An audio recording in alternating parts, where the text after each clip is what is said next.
My daughter-in-law was on her hands and knees, frantically tearing up the floorboards in my bedroom, convinced my ghost was hiding the deed to the house. She never thought to check the one place my husband and I always kept our most precious secrets. Hi everyone, I'm Grandma Helen. My name is Helen Gable. I'm 78 years old, and I'm from a small, hardworking town in upstate New York. This story is about my house. But it's about more than that. It's about how a home can be turned into a prison, and how even from the coldest, darkest corner of that prison, you can still fight back. It's a secret I've held in my heart for over a year. Even my own son, my sweet, gentle boy, only knows the version of the story his wife wanted him to believe. He knows she had a breakdown. He doesn't know that I was the one who broke her. It's a terrible thing to admit, you know. To have used someone's own greed against them like a weapon. For a long time, the shame of it kept me quiet. When your own son allows his wife to move you out of your own bedroom and into a damp, cold basement, you start to believe that's where you belong. You start to feel like clutter in your own life. It's a slow, creeping poison that makes you question your own worth. But I'm telling this story now because I'm done with being quiet. And I'm done with the shame. My story is a testament that a person's mind, their knowledge, is something no one can ever take from them. And maybe, just maybe, it will help someone else who feels like they're being pushed into a corner to remember that every old house and every old woman has its secrets. Before I begin, if you feel it in your heart, please take a moment to like this video and subscribe to our channel. To be honest, telling this takes a bit of courage. Your support feels like a warm hand on a cold day, and it gives me the strength to share this complicated truth. Thank you, my dears. It all started in this very house, but it wasn't a house then. It was just a foundation and a frame. My husband, my Frank, was a builder. Not a big developer, but a true craftsman. He built this house for us with his own two hands from the ground up. I was his partner in everything. I wasn't strong enough to raise the walls, but I learned how to wire a lamp, how to lay tile, how to paint a room without leaving a single streak. We poured our youth, our sweat, and all the love we had into these walls. This house isn't just wood and nails to me. It's a living thing. It holds the memory of every joy and every sorrow we ever shared. The big bay window in the living room is where we'd put the Christmas tree every year. The worn spot on the floor by the fireplace is where Frank's armchair always sat. He was a quiet man, my Frank. He believed in doing things right, in building things to last. And he believed in secrets. Every good house needs a secret hiding place, Helen. I remember him telling me once. We were in our bedroom, and he was finishing the built-in bookshelf beside the fireplace. He showed me how a small carved piece of the molding could be pushed aside, revealing a small hollow space inside the wall. For our valuables, he'd said with a wink.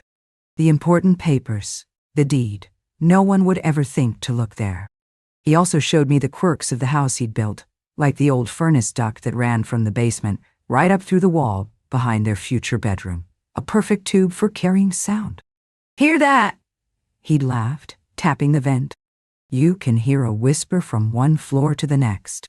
I'd forgotten about that for a very long time. We had one son, David. He is a good man, with a heart as soft as fresh-baked bread. He inherited my love of books, but none of his father's practical iron will. He's a high school history teacher, a gentle soul who avoids conflict at all costs, which is a fine way to be until a conflict comes for you, and you have no choice but to face it. And then, 5 years ago, a conflict, in the form of a woman named Melissa, came into our lives. David brought her home for Sunday dinner, and she was a whirlwind. She was an interior designer, or a home stager, as she called it. She was beautiful and sharp and ambitious, and my son, my quiet, gentle David, was utterly intimidated and completely enthralled. She walked through my house, the house Frank and I had built, with a critical eye. She didn't see a home filled with love. She saw an asset.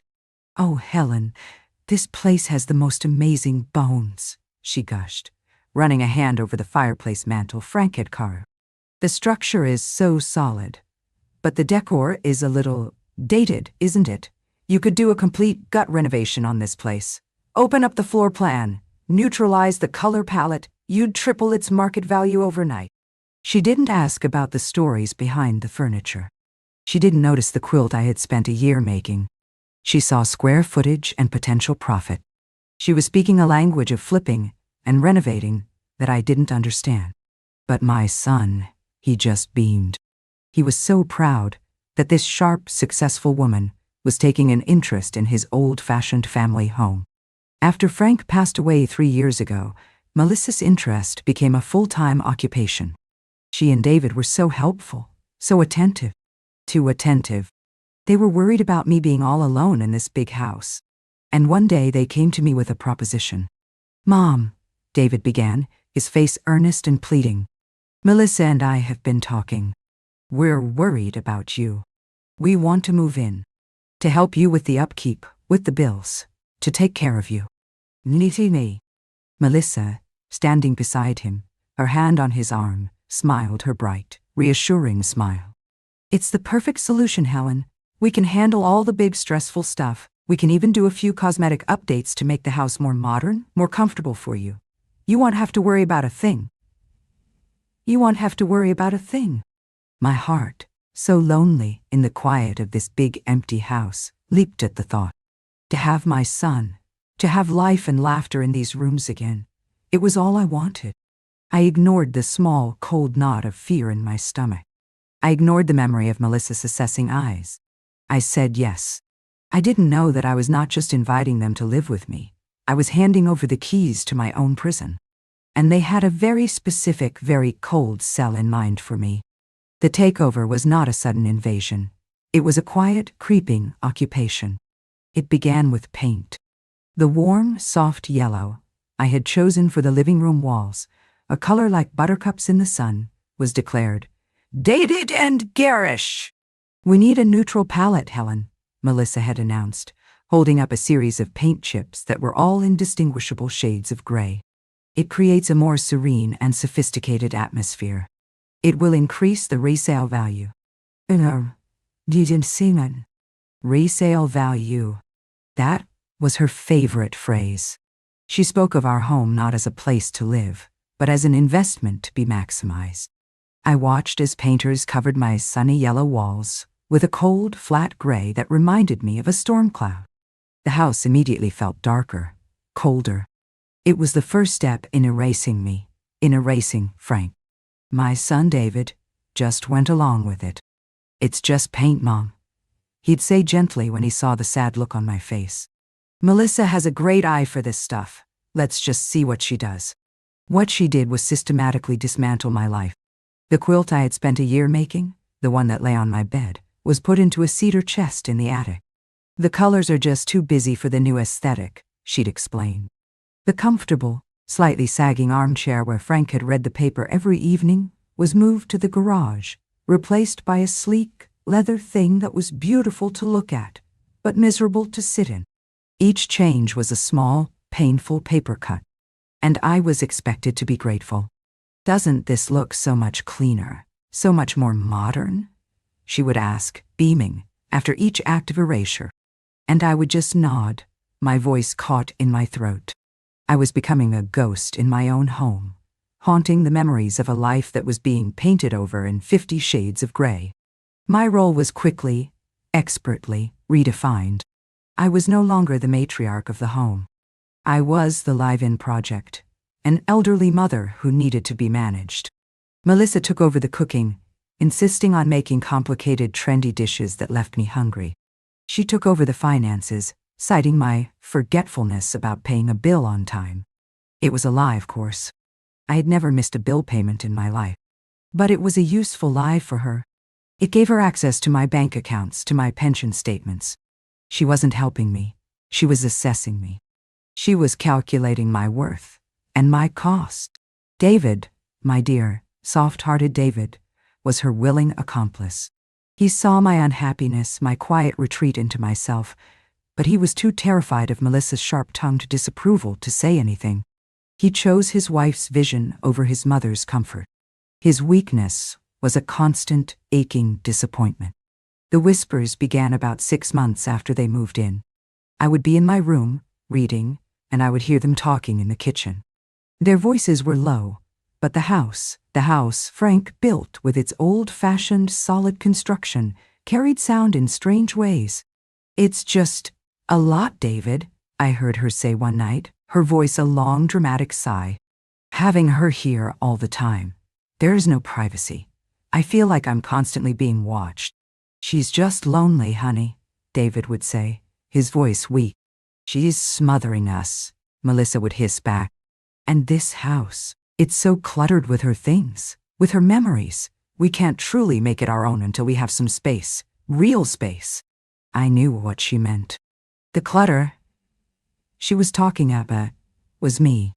The final brutal move, the one that broke my heart and simultaneously ignited the first spark of rebellion, came a year after they moved in. Melissa announced that she was turning her home staging business into a full-time consultancy. "I'll need a proper home office," she declared one evening at dinner. "A real, professional space where I can meet with clients." She looked around the dining room, her eyes narrowed. "And I need a showroom, a place to display furniture and design concepts." I knew what was coming. I could feel it in the pit of my stomach. "So," she continued, turning to me with a smile that was all teeth, "David and I have had a long talk, and we have the perfect solution. We've decided to turn the main floor into my office and showroom space. And your bedroom. It has the best light and the original hardwood floors. It will make a stunning client meeting room." Ugh, I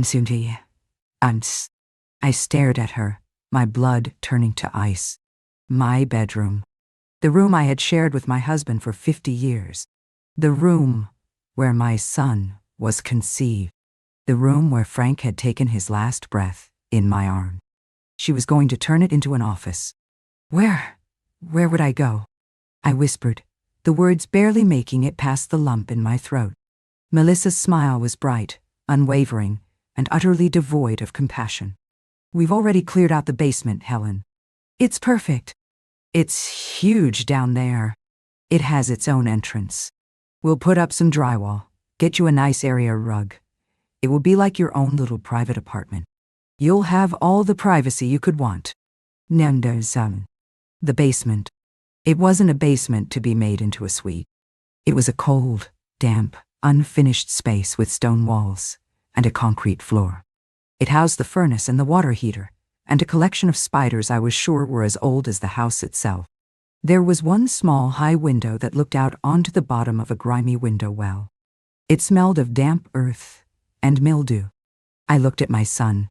His face was a miserable mask of guilt. He wouldn't meet my eyes. He was staring intently at his mashed potatoes, as if they held the secrets to the universe. "David," I said, my voice a plea. He finally looked at me, his eyes swimming with a weak, cowardly shame. "It's just for a little while, Mom," he mumbled, the familiar refrain of a man who would rather tell a lie than have a fight. "It makes sense for Melissa's business. It's a great opportunity for us. And you'll be so cozy down there." Cozy, I don't know. The word was an insult. A lie so profound, it was almost comical. I didn't argue. I didn't cry. I didn't scream. In that moment, something inside me went very, very still. A part of my heart, the part that had kept hoping, the part that had kept making excuses for my son, simply died. It withered away and left behind a cold, hard, empty space. The next day, as I had known they would, they moved me. While I sat on the porch, staring blindly at the garden, 2 young men they had hired carried my life down a steep set of wooden stairs and into the dark. My bed, my armchair, my books, my photos of Frank and I.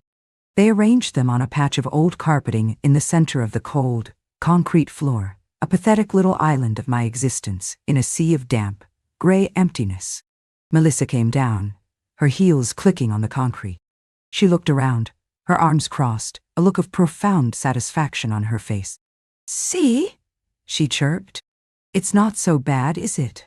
It has a certain rustic, industrial charm. She pointed to the old furnace in the corner. And you'll be nice and warm in the winter. She turned to leave, but paused at the bottom of the stairs. Oh, she said, as if just remembering something. I almost forgot.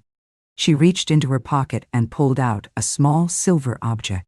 A deadbolt lock.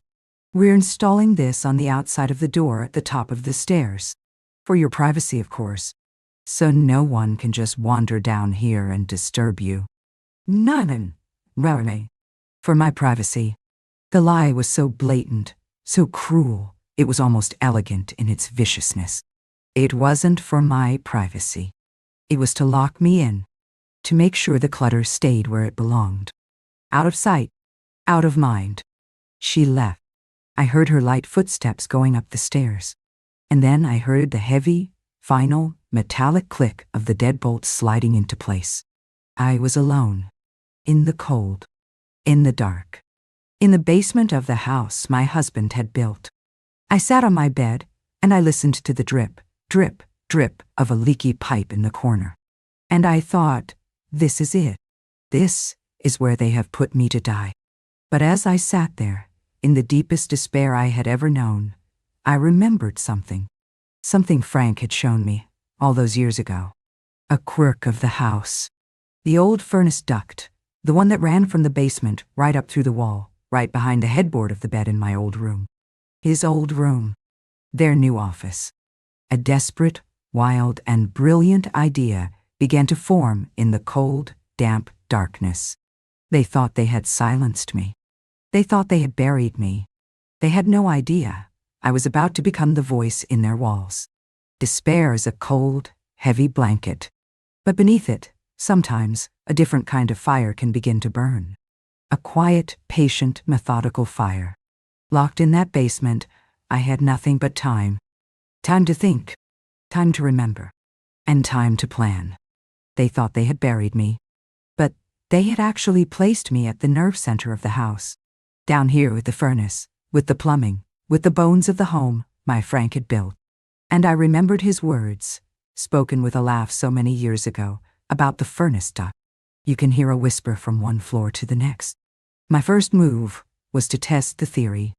I waited until the next day, when I knew Melissa would be in her new office, my old bedroom, measuring for furniture. I went to the main furnace unit in the corner of the basement. The ductwork from it snaked across the ceiling, and one large, specific duct ran right up into the floor above. I stood directly beneath it. I didn't have to shout. I didn't even have to speak loudly. I whispered a single word. Frank. She heard it. It was faint. She probably thought it was the wind, or a floorboard settling. But the seed was planted. The house had made a noise. Now, my plan could truly begin. It was not a plan of revenge, not at first. It was a plan for survival. A way to reclaim a tiny piece of myself in a space where I had been completely erased. I would become the house's memory, the ghost of the woman who had once lived there.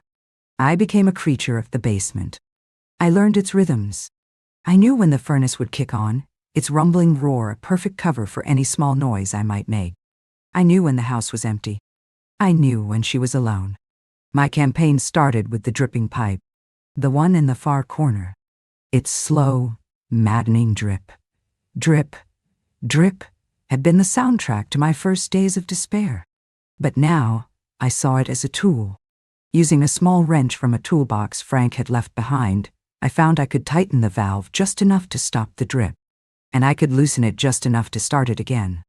I only let it drip at night, when the house was silent, when a small, persistent sound could burrow its way into a sleeping mind and become a form of torture. Did you get a plumber for that dripping sound? I heard her ask David one morning, her voice sharp with annoyance.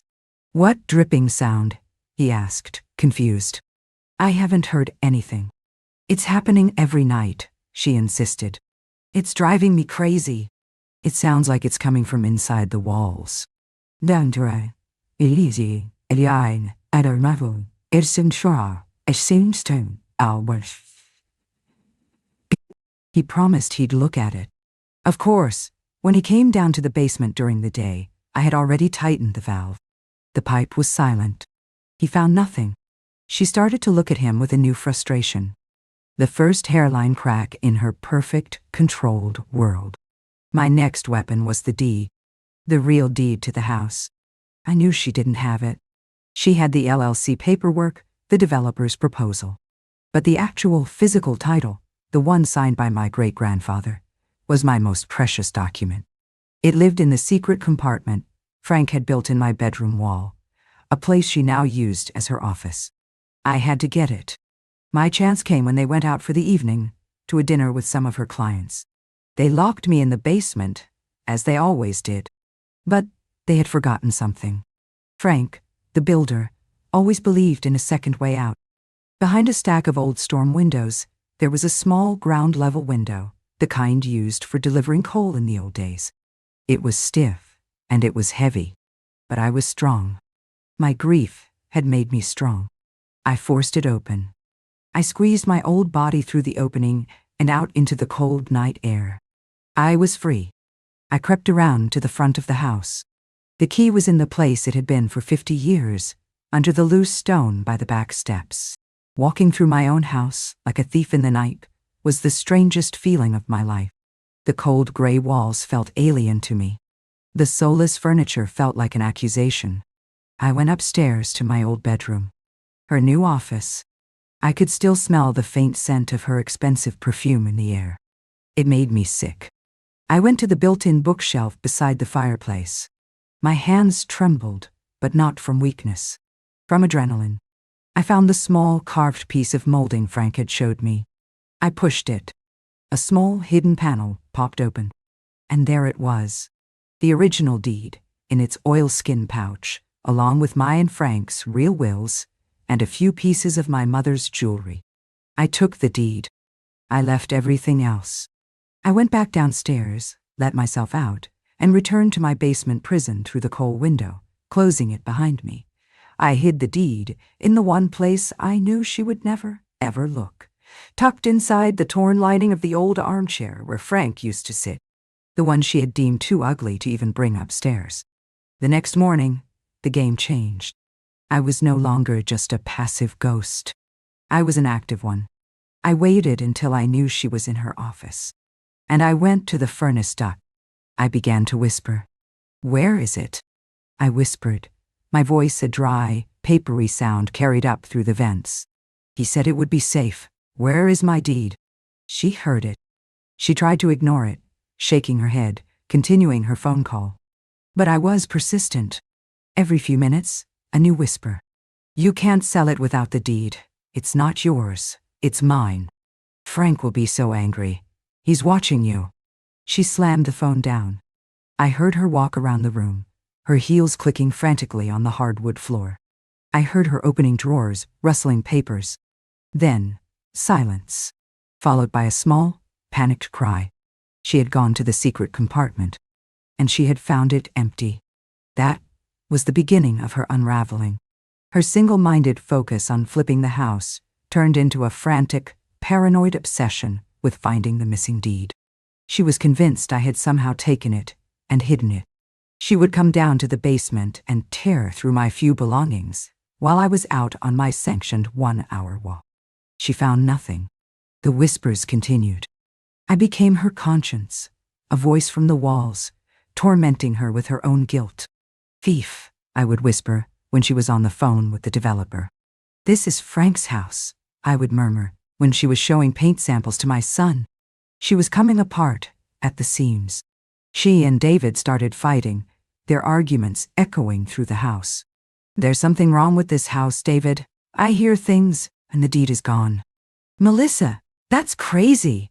The deed is probably in a safe deposit box. And Mom couldn't have taken it. She's locked in the basement. You're just stressed." He didn't believe her. He thought she was cracking under the pressure of her own ambition. He couldn't see that I, the quiet, helpless old woman in his basement, was the one, systematically, methodically, and with a deep, cold, and satisfying fury, driving his wife insane. The final act was approaching. and I knew exactly what it would be. The final stage of my plan was the cruelest and the most necessary. For weeks, I had been the voice of her guilt. Now, I had to become the ghost of her paranoia. I had to make her frantic search for the deed escalate into a destructive obsession that my son could no longer ignore. I waited for a night when I knew David was working late at the school, grading papers. Melissa was home alone with the baby. The house was quiet, too quiet for her now. I knew she was upstairs, probably pacing, her nerves stretched to a breaking point. I went to the furnace duct. This time, I didn't whisper about the deed. I whispered about the hiding place. Frank's secret compartment. My voice was a dry, ghostly rustle through the vents. So clever, he was so clever. No one would ever think to look inside the walls. I heard her footsteps above me, quick and frantic. I heard the sound of books being swept from shelves, the scrape of furniture being dragged across the floor. She was tearing her new office apart. She was searching for another secret compartment, another hollow space. She was convinced the deed was hidden in a place she had overlooked. For the next 2 hours, I listened to the sounds of her frenzied, destructive search. And then I gave her the final push. I went back to the duct. I waited for a moment of silence. And then I whispered, my voice filled with a ghostly, triumphant laugh. Not that wall, silly girl, the floor. It was a lie. A wild guess. But a desperate mind will cling to any clue. The sound that came from upstairs next was a sound I will never forget. It was the sound of a crowbar, a tool she must have gotten from the garage, prying up the first of the beautiful original hardwood floorboards that my Frank had laid with his own 2 hands. She was physically tearing the house apart. The house she claimed to love, the house she wanted to profit from. Her greed had finally turned into a self-destructing madness. When David came home late that night, he walked into a scene of utter chaos. His wife, her hair wild, her clothes smudged with dust, was on her hands and knees in the middle of a wrecked room, a crowbar in her hand, surrounded by splintered floorboards. I heard his shocked cry, "Melissa, what in God's name are you doing?" "Oh, Con, the deed," she shrieked, her voice a raw, ragged thing. "It's here, I know it is," she told me. "The ghost told me it's under the floor." And in that moment, seeing the madness in her eyes, seeing the destruction she had wrought, something in my son finally broke. His denial, his weakness, his fear of confrontation, it all came crashing down. He came down to the basement. It was the first time he had come down since I was moved there. He didn't use a key. He had broken the lock. His face was a mask of anguish and a terrible, dawning shame. "Mom?" he said, his voice trembling. "What is going on? What has been happening in this house?" I didn't answer him with words. I simply stood up, walked over to Frank's old armchair, reached into the torn lining, and pulled out the original deed, safe in its oilskin pouch. I handed it to him. He stared at it, then at me, and his face crumbled. He finally understood. He understood the scale of her deceit and the depth of my silent, desperate fight. Melissa left the next day. Faced with the undeniable proof of her madness and my sanity, she had no fight left in her. She went to her sister's. The divorce was quiet and quick. She didn't want a battle. She just wanted to get away from the house she was convinced was haunted. David stayed.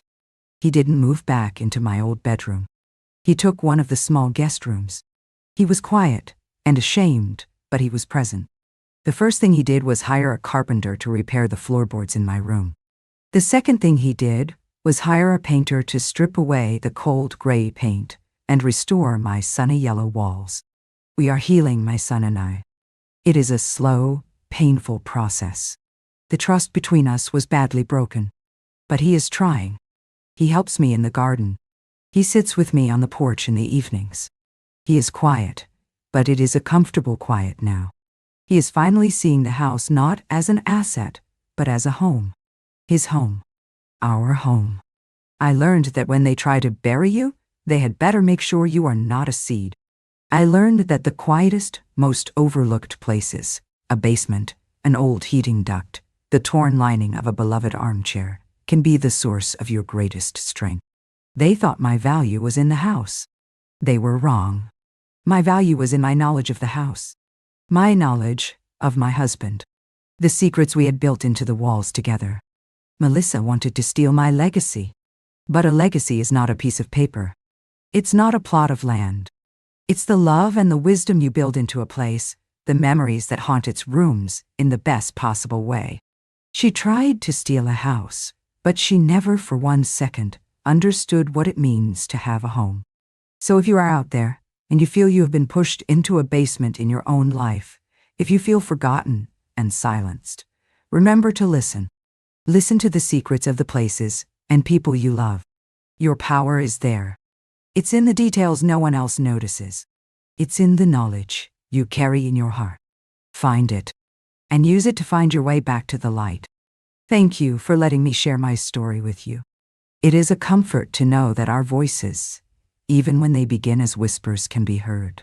If you have found some small piece of strength in this story, please take a moment to like the video, subscribe to our channel, and turn on the notification bell. And please, in the comments below, share a story of a secret or a piece of wisdom that helped you through a difficult time. Love you all. This is Grandma Helen, and I'll see you in the next story.